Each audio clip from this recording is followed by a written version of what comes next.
Welton. I'm the director of the GRESB Foundation and secretary to the foundation board. We are in London with the standards committees as well as some of the foundation board members. The foundation members will have had 3 full-on days of back-to-back meetings. The real estate and infrastructure standards committee members will be having meetings where they contemplate strategic changes that will need to come through the standards this year. And then also we had the IIGCC come to talk to the Infrastructure Standards Committee. We also hosted the Data Center Working Group, so they came in to talk to the Standards Committee members and give them an update on the work thus far. And today, the Real Estate Standards Committees invited the Change Management Working Group to present its principles for change that will help drive the governance process as we continue to create proposals that will be reviewed and implemented by the Foundation. Hi, I'm Maddie. I'm a Senior Investment Manager within New South Wales Treasury Corporation, TCorp, in Australia. Thank you for joining me. Can you tell me a little bit about how you see the role of the GRESB Foundation and why it's important for the industry? GRESB is a really useful tool to enable really robust discussions around sustainability risks and opportunities within the infrastructure and real estate industry. It's really useful for asset owners like ourselves to be able to have a comprehensive and consistent assessment globally to assess our assets and to drive a conversation. It also enables our assets and managers to improve their performance and sustainability over time because they have that feedback mechanism and they're able to track progress. The other benefit is it provides us with a comprehensive set of data that is consistent and able to be aggregated.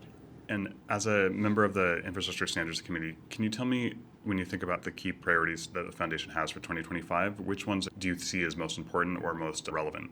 So I think there's 2 that stand out to me at the moment. The first is really around driving that focus on performance. That really connects to what I was saying earlier around value creation from an investment perspective and risk management. And so the more that we're tracking performance and rewarding performance, that then flows through to value creation over time. The second one is reporting burden. And so that's really hearing what the participants in GRESB are saying in terms of there's a lot of different reporting requirements globally these days. We know that we need teams to be spending time on actual management and value creation, and so it's important that we are as efficient and systematic in terms of the reporting as possible, and so trying to reduce the number of questions and the reporting burden associated with GRESB. And when you talk about improving performance as it relates to the actual act of reporting, can you tell me where you see the bulk of the industry today or the bulk of asset managers? Are they fully focused on performance or are they more on reporting? Where is the state of play? So I think it's a bit different across different industries, different regions, and probably different levels of maturity. The leaders really do that well. What's really important though is that GRESB can be used as a tool to help assets that might not be as mature or developed in their approach to have that improvement over time and have that feedback mechanism. There is a lot of demands on assets and management teams and a lot of reporting requirements, both from a regulatory perspective but also from an investor perspective. So the risk we run is that too much energy and resourcing goes into reporting and less into performance. That's something that we're very cognizant on in the committee, that we need to have the value from the reporting and not reporting for the sake of reporting. Thank you so much for taking the time. Thank you. Hello, my name is Nathaniel. I'm an ESG manager at Aberdeen Investments, covering our European real estate portfolios. And we, as Aberdeen and myself, are an active member of the Real Estate Standards Committee.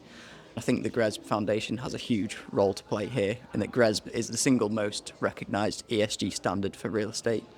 And the Foundation has a role to ensure that the standard keeps pace with both market and regulatory expectations, continuing to act as a driver for enhanced sustainability performance and continuing to push the real estate market to start pricing in a wider set of ESG factors. Of all the key priorities that the Foundation has for 2025, which ones do you find the most important? Most generally, I think score differentiation and working towards that and reflecting outcomes rather than effort is going to be a really important priority for the RESC, but also in doing so, reducing the reporting burden for participants as well to really maximise that effort to output and benefit ratio. But I think going into a little bit more detail, I think the Foundation's key priorities really have to centre around those ESG issues that drive financial performance. So the work streams around energy and carbon efficiency being the key ones, I think increasingly these factors are linked to investment performance. Therefore, the transition of the standard towards measuring these aspects is pretty crucial.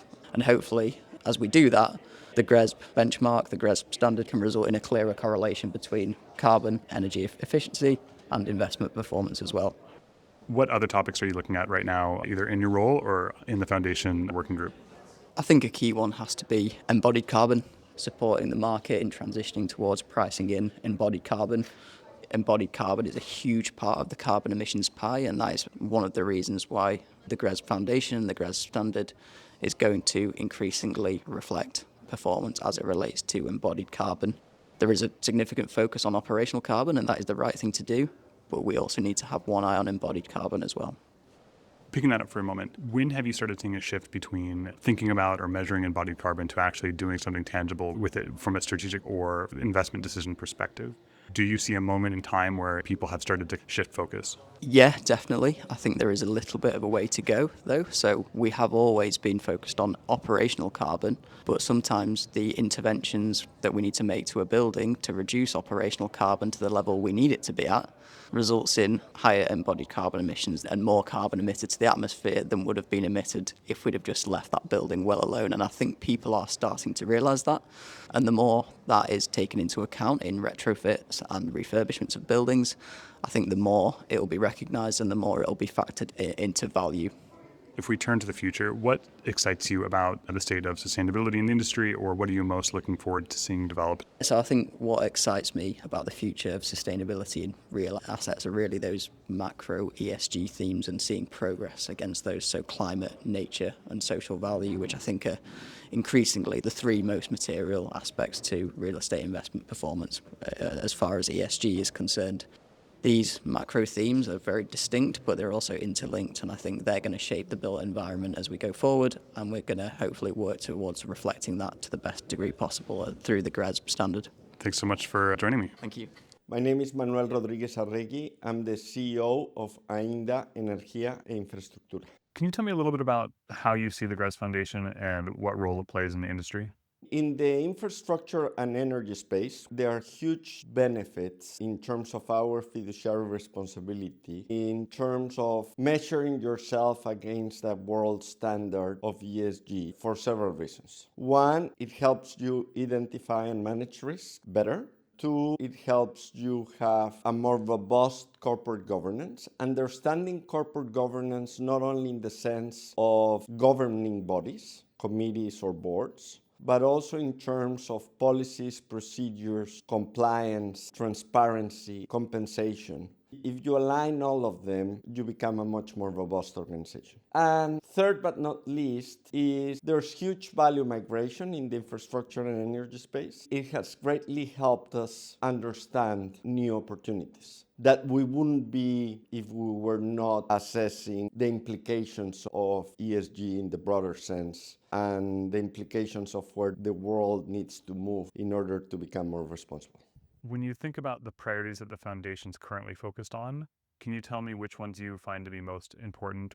I'm personally with a position that we need to be more autocritical in the ESG space in order to find the best path forward. The reality is that ESG was captured by some people that had a misconception of what robust corporate governance was all about. When we talk about ESG, we talk a lot about the E, very little about the S, and almost seldom about the G. I personally think that's wrong. If we look at GRESB as a world standard, we need to understand that there are huge differences across the world in terms of having solid foundations of governance. There are parts of the world that need to catch up with Europe. A world standard should recognize things that we may take for granted in Europe, but we shouldn't take for granted in the world scheme of view. We also need to acknowledge that the S and the E are sometimes at odds with each other,